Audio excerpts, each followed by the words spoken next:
Welcome to Lecture 1 of Biodiversity for Sustainability. I am Dr. Ankuravadhya, an IFS officer and your instructor for this course. In this first lecture, we will clarify why biodiversity and sustainability must be studied together. We will begin with a simple but important idea. Human societies do not exist separately from nature. Our food, water, health, climate stability, and long term security all depend on living systems. And to understand sustainability properly, we must understand biodiversity because biodiversity supports the ecological foundations on which development depends. We will not try to cover every definition in full detail today. Instead, we will build a clear starting framework that will help us understand the rest of the course in an organized way. Let us begin with the path we will follow in this lecture. First, we will introduce the topic and the central concern of the course. Then, we will look at key examples that connect biodiversity with daily life and human well-being. After that, we will consider the applied relevance of these ideas in food, water, climate, and policy. Finally, we will close with a short summary and a look ahead. This course matters now because environmental change is no longer something distant or abstract. We can see it in heat, pollution, habitat damage, water stress, and changing landscapes. Habitats are being altered, fragmented, and lost, which affects the organisms that depend on them. Climate change, pollution, and overuse place additional pressure on already stressed systems. Because human well-being depends on functioning ecosystems, biodiversity decline is not only an ecological issue, it is also a social issue that affects livelihoods, safety, and quality of life. A useful way to begin is with everyday experience. We may notice fewer butterflies or birds in places that once felt full of life. We may feel more heat in cities where tree cover has been reduced. We may see flooding worsen when wetlands are lost or drainage is changed. Soil may also become less productive under repeated ecological stress. These local changes may seem separate, but often they reflect deeper biodiversity changes. So, biodiversity is not only something found in remote forests, it is connected to the places where we live. This leads us to the big question of the course. How can human development continue without destroying the ecological foundations on which human societies depend? This is the guiding question behind everything we will study. It asks us to think beyond short term gain and to consider long term continuity. It also asks us to examine whether development is strengthening the life support systems or weakening them. Before going further, we should clear up some common misunderstandings. Biodiversity is not only about wild animals, it also includes other life forms like bacteria and fungi. Also, sustainability is not just economic growth described with a green language. That would be greenwashing. Similarly, conservation is not the opposite of development. In reality, ecology, economy, and society are all deeply interconnected. If we damage ecosystems, we also affect production, health, security, and social stability. This course is about understanding those connections carefully and using them to think more clearly about real-world problems. This image of Shola Forest invites us to think at the scale of a landscape. A biodiversity-rich landscape is not defined by one species alone.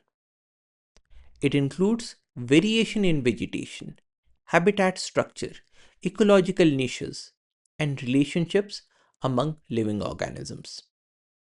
When we look at such a landscape, we should think about the many forms of life coexisting across this space.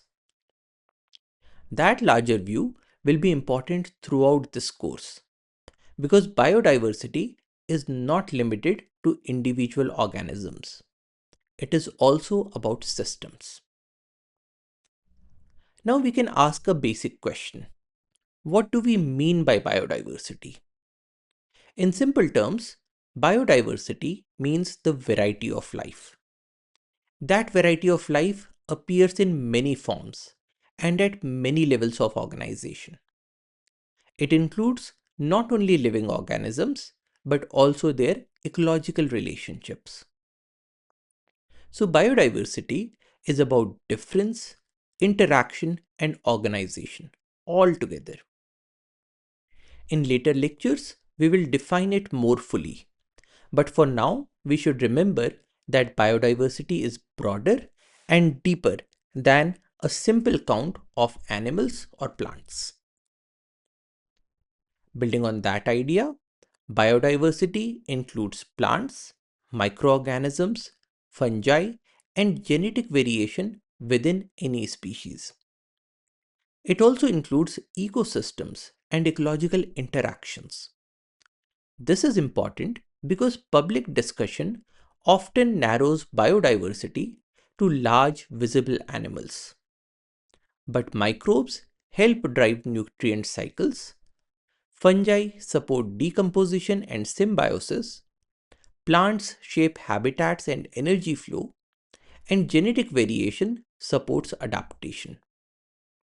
If we ignore these less visible forms, we misunderstand how ecosystems actually function. A first useful framework is to think about three levels of biodiversity. Genetic biodiversity means variation within a species. Species diversity means the variety of species in a given area. Ecosystem diversity means the variety of habitats, communities, and ecological systems. These levels are related. Genetic diversity affects how species respond to changes. Species diversity affects ecological interactions. Ecosystem diversity affects the range of conditions and habitats across a landscape. And together, they help us study biodiversity in a structured way. Here we see the science of biodiversity in many forms. Biodiversity appears in birds, mammals, plants, aquatic life, forests, and habitat structure. The point is not just that different organisms exist. The point is that living systems are made up of many kinds of organisms, occupying different roles. Some are easy to notice, while others are less obvious. When we learn to observe these signs, we begin to see that biodiversity surrounds us in ordinary and extraordinary ways. Biodiversity is both visible and invisible. Visible biodiversity includes plants, animals, habitats, and landscapes. Invisible biodiversity includes genes, microbes, fungi, soil life, and ecological processes. This distinction matters because ecosystems depend heavily on what we cannot easily see. Soil organisms, for example, influence decomposition and nutrient availability. Genetic diversity influences adaptation. Microbial processes support ecosystem function in silent but essential ways. So if we want to understand biodiversity properly, we must look beyond the immediately visible world and into the invisible. The next step is to connect biodiversity with people. Biodiversity supports food systems. It helps to regulate water and climate. It supports pollination and soil fertility, and it contributes to health, livelihoods, and culture. It also increases resilience under environmental stress. In other words, biodiversity is not a luxury concern. It is part of the practical foundation of human life. When biodiversity declines, the effects often move through ecological systems into social and economic systems. Let us take food security as an example. Pollinators support many crops. So, decline in pollinator populations can affect agricultural production. Soil organisms contribute to nutrient cycling, which supports soil fertility and plant growth. Genetic diversity within crops can increase resilience against pest, disease, and changing climatic conditions. Diverse farming systems may also reduce vulnerability compared with highly simplified systems. So, food security is not produced by technology alone. It depends on ecological support systems working in the background. Water security offers another clear example.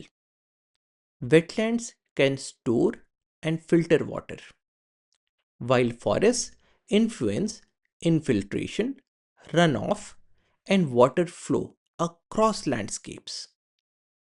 Healthy ecosystems can reduce flood risk by slowing water movement and by improving absorption. When ecosystems are degraded, water insecurity often increases through poorer quality, lower storage, or more extreme flow patterns. This is why water management and biodiversity cannot be treated as separate topics. Ecological condition affects hydrological stability in practical ways. The same logic also applies to climate regulation. Forests store carbon, and vegetation influences local temperature and moisture conditions. Ecosystems can moderate environmental extremes, even though they cannot remove all climate risk. When biodiversity declines, ecological regulation may weaken. A less diverse or degraded system may be less able to recover from disturbance or continue performing important functions. So, climate and biodiversity are connected issues. We should not think of them as separate problems with separate solutions. A useful term here is ecosystem services. In practical terms, ecosystem services mean the benefits people obtain from ecosystems. The phrase gives us a bridge between ecological processes and human well being.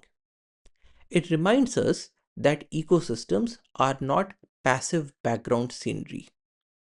They generate services that support life and society. Later in the course, we will examine this idea in greater depth. But for now, it helps us connect biodiversity with everyday human needs. Ecosystem services are a useful bridge concept because they connect biodiversity, ecosystem functioning, and human benefit.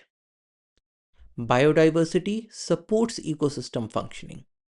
Ecosystem functioning then generates benefits to people. Those benefits may be material, such as food or water support, or non material, such as cultural value and a sense of place. Because of this chain, biodiversity has ecological, social, and economic relevance. It is not only important inside nature, it matters across society. With this, we can make relationship even clearer. Sustainable systems require ecological stability. Ecological stability depends on functioning ecosystems. Functioning ecosystems depend on biodiversity, and therefore, biodiversity is foundational to sustainability. It does not mean every diverse system is automatically stable in all conditions, but it does mean that sustainability cannot be built on ecological collapse. If the living systems underneath the society are damaged, long term sustainability becomes much harder to achieve.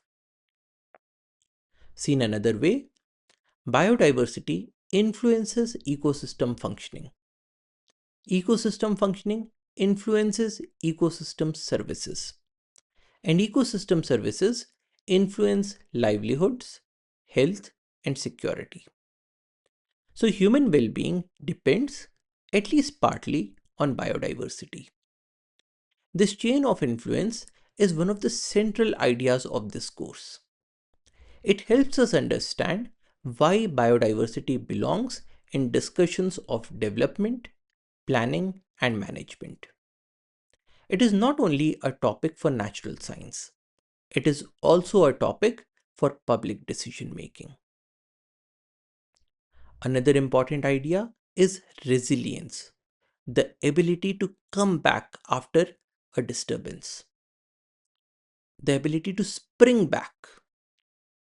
More diverse systems often have greater functional flexibility.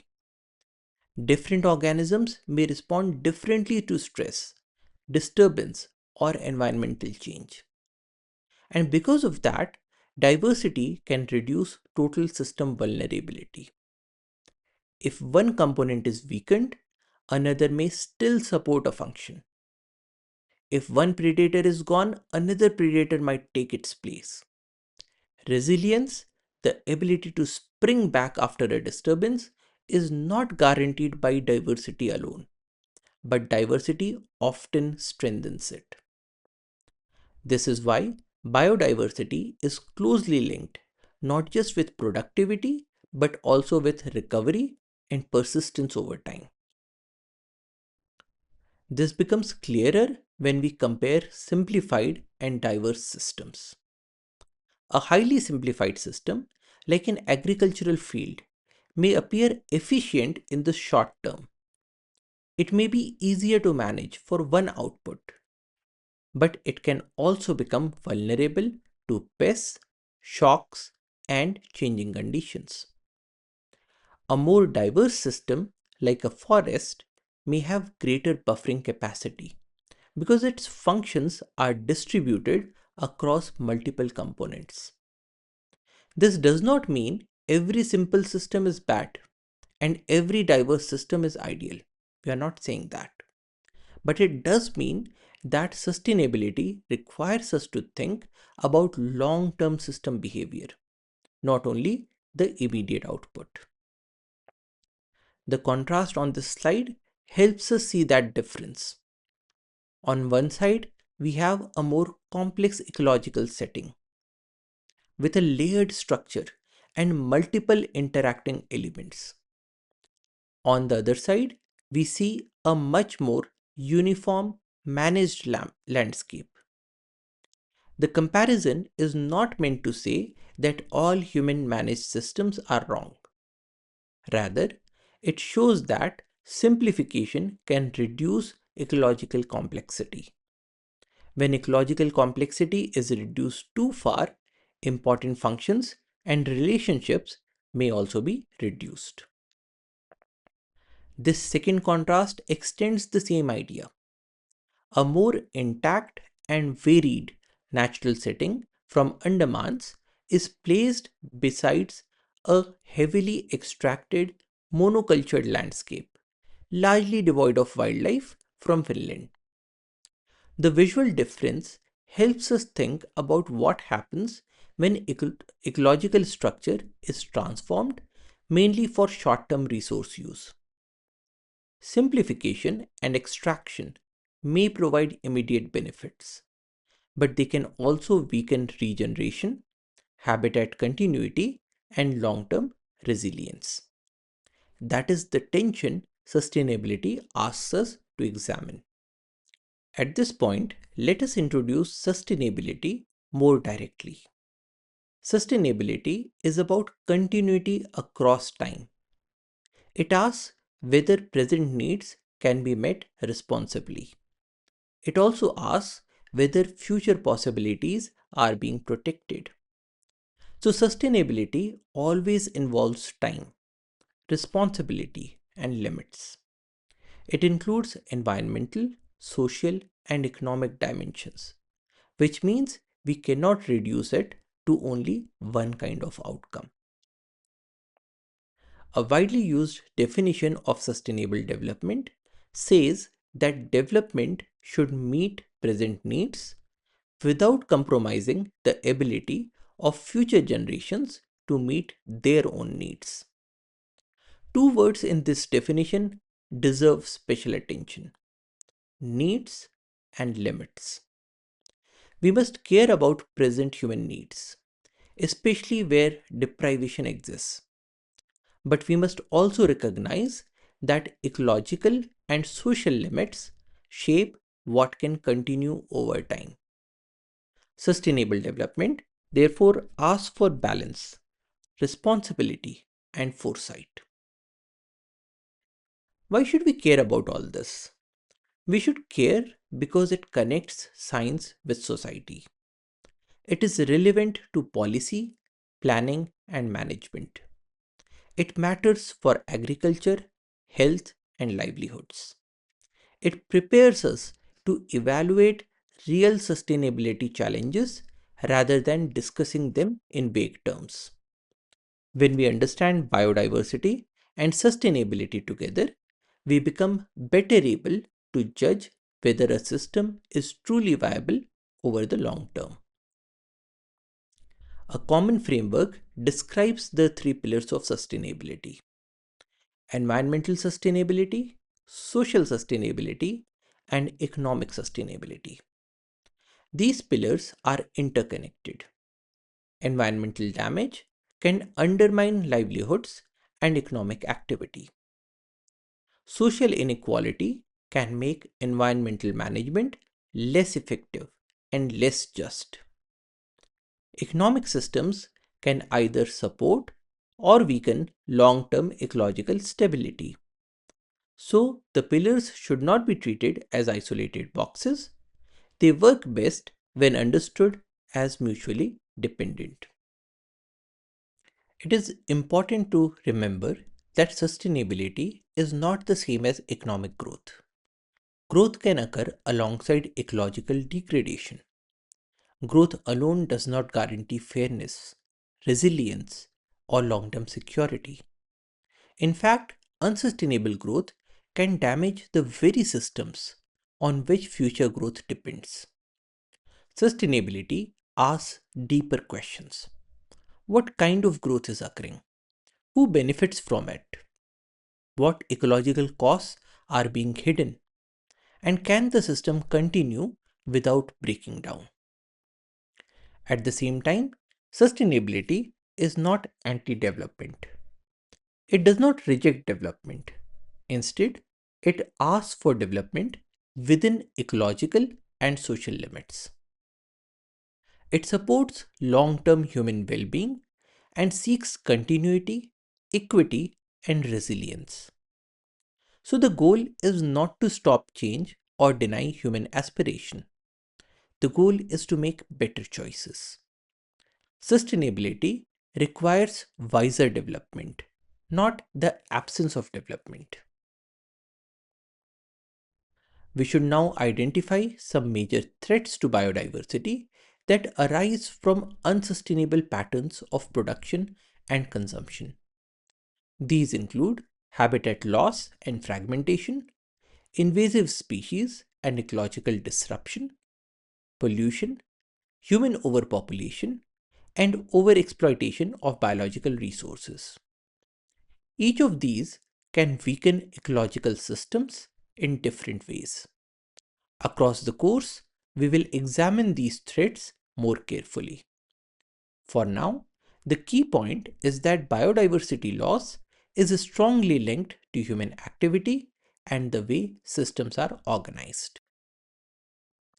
We can now state the central idea of the course very clearly. Biodiversity is the variety of life. Sustainability is the continuity of ecological and social well-being. This course studies the relationship between the two.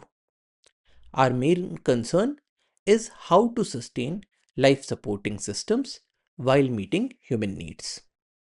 That central question will guide the topics ahead, from ecology and threats to measurement, management, and applied problem solving. The learning goals of the course are straightforward. We will understand biodiversity across genes, species, and ecosystems. We will identify major threats to biodiversity. We will learn how biodiversity is measured and interpreted. We will connect biodiversity with sustainability, health, and management. And we will apply these concepts to real ecological challenges. These goals tell us not only what to know, but also how to use that knowledge. This course is organized in stages. Week 1 introduces the foundational concepts. Weeks 2 to 5 focus on sustainability, threats, and coexistence. Weeks 6 to 9 move into biodiversity, understanding, measurement, genetics, and health. Weeks 10 and 11 focus on biodiversity management. Week 12 brings synthesis and conclusion. This sequence is designed to move from core concepts towards analysis and application in a logical way. To study this course well, focus on concepts, not memorization alone. Learn definitions carefully because precise terms matter in this field. Connect examples to principles so that ideas do not remain isolated facts. Revise key terms and relationships repeatedly. It will also help to bring your own concept maps and short summaries. If you do that regularly, you will understand how the topic fits together instead of treating them as separate chapters. Throughout the course, we will keep asking a few important questions. What is biodiversity? Why does biodiversity vary across places and systems? What threatens it? Why does it matter to sustainability? And how can we measure, conserve, and manage biodiversity? These are not only academic questions. These are also practical questions for anyone working with environmental change, planning, and resource use. Before we close, let us identify the key terms from today: biodiversity, genetic diversity, species diversity, ecosystem diversity, ecosystem services, sustainability, and resilience. You should revise these carefully and make sure you understand the relationships among them. It is especially important to remember that biodiversity supports ecosystem functioning supports services, and those services support human well-being. In the next lecture, we will ask a more foundational scientific question. What is ecology? The focus will be on organisms, environments, and interactions. Ecology provides the scientific foundation for understanding biodiversity, because biodiversity is expressed within ecological relationships and systems. So the next lecture will deepen the scientific base we need for the rest of the course. For reflection, consider a real sustainability challenge, such as urban heat, flood risk, declining soil quality, water scarcity, or loss of pollinators. Then ask how the ideas from today help explain that problem. What part of biodiversity is involved? What ecological function may be weakening? How does that affect people? If you think through the challenge in that sequence, you will begin to use the course framework in a practical way. That is all for today. Thank you for your attention. Jai Hind.